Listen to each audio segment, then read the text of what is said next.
I'm very happy because our children are accepted today. The children of asylum seekers in Quebec will now have access to subsidized daycares, CPEs, like this one. Since 2018, a decision from the then provincial Liberal government, maintained by the CAQ, meant that even those with work permits didn't have access. But that was challenged in court and won by the Daycare Access Committee, and Quebec's Court of Appeal just upheld that decision. A victory for asylum seekers. It's been difficult for us mothers, asylum seekers. We left our countries for different reasons to save our lives and our children. Maria and her daughter left Angola and arrived in Quebec 1 year ago to the day. She says she's been at a disadvantage being excluded from subsidized daycare.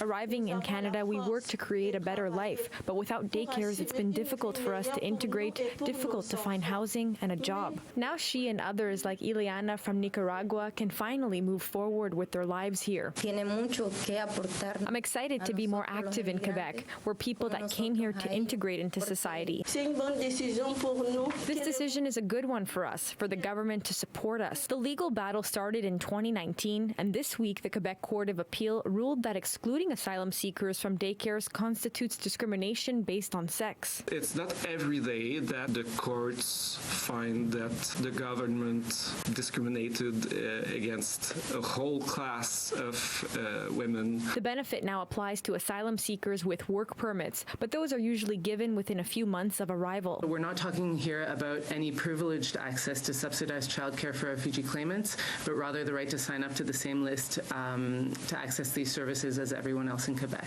We know a lot of families that went yesterday to inscribe on the waiting list, as everyone that is living in Quebec, so we're just so happy now. The government will have 60 days to decide if they want to appeal to the Supreme Court. We really hope that this time they're going to accept decisions of the court and have an integration policies for refugee claimants to be able to study French, work, and have their children cared for. We really don't want the government to appeal this. In the name of single mothers, we hope to integrate and be active in society. In Montreal, Alyssia Rubertucci, City News.